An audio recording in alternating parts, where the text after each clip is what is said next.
Thank you to Yanmar for bringing us this video series. Don't settle for less when you can have more. Yanmar's tractors are designed to work as hard as you do for a lifetime. Strengthen your dealership with Yanmar today.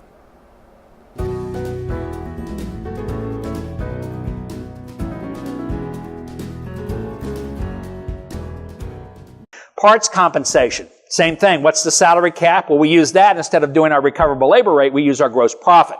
So if you took your parts sales, let's say you did $700,000 worth of parts sales last year, right? And you've got I'm going to make it easy on me. Let's say you got a $300,000 of gross profit of that $700,000 worth of parts sales.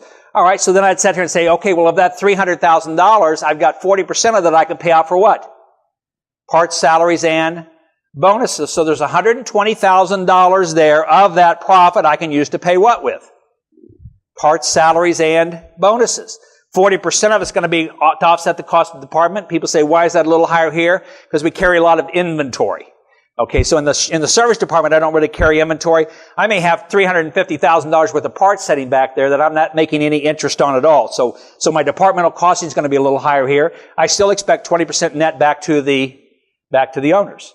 So I tell people again, so I use my gross profit margin. 40% of that's going to go for parts, salaries, and bonuses, 40% for departmental costing, and then 20% net back to the owners. This is a business here that drives me nuts.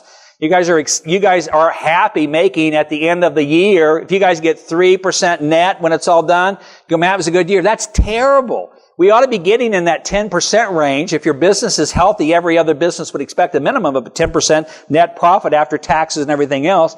And the reason we don't get it is because we don't expect it out of our business, okay? So the parts bonus, again, is also based upon parts sales increases during current month versus last month. So what we do with the parts sales from the bonus, and again, we'll help you with this as we work with you guys on it, but what we do is we say, okay, well, what were your parts sales in April of 2017?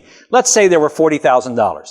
And now it's April of 2018, and they are $50,000. So we had a $10,000 increase in parts sales. So I would bonus on that $10,000, not on $50,000, because I used $40,000 of that to pay all my expenses I had to pay last year. There's $50,000 worth, or $10,000 worth of new gross. $40,000 last year, $50,000 this year. If my net profit is if my gross profit is 40%, I have $10,000 of new sales. How much profit of gross profit do I have in $10,000 worth of new sales with a gross profit margin of 40%? Very good. I have $4,000, right? So I got $4,000 of gross profit. We would take 30% of that $4,000 and I would split it amongst the parts managers and parts people.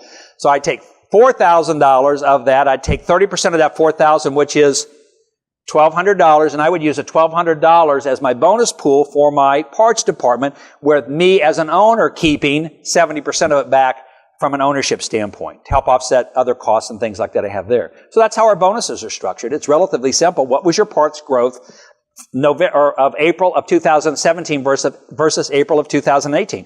If it grew, then that's what you get bonus on. If it didn't grow, then there's no money there. Or if the margin fell below 40% or whatever you determine the margin base should be, some of you may be at 35%. Jack, yours might be, I don't know what your gross profit margin is because you're in kind of a little different industry there. But some of you might be at 35%. You say, if we just get at 35, that's a good number. Then you use 35% as your baseline. If it falls below 35%, even if you sold more sales, you don't get a bonus, because I tell people, my grandmother can sell more parts if you don't care what the margin is, right? So again, we have to kind of set the parameters. It's like 85% in the shop. I need to be at 85% to be making money in my shop. I can't pay bonuses if I'm not making money. So it's basically the same thing here. So it's fairly simple. You take your gross profit margin from last year. If you have your income statement, pull it out, look at your gross profit margin in parts, multiply that by 40%. That is what the total amount you have to pay for salary in your parts department. If you're paying more for that, then doesn't mean you should get rid of anybody, but we definitely aren't going to be giving raises, are we? So you got to get it back in line with where it needs to be at. What's that magic number where it needs to be at? And I tell people again, the nice thing about it is it's just a fairly easy thing. All you got to do is run your numbers, multiply it by some factor, and it's going to tell you this is how much I could pay.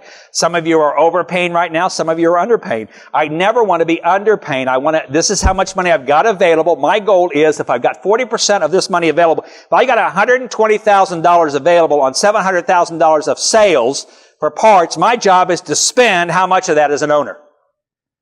All of it, $120,000, because it lets me have the ability to buy more what? To buy better what? People. You know, I'd say, well, all right, if I can get by with only spending $80,000, no, because then you're going to hire somebody, you're going to give them less than they should be getting, and then pretty soon they're going to go out and do what? Somebody's going to offer them more what? Money.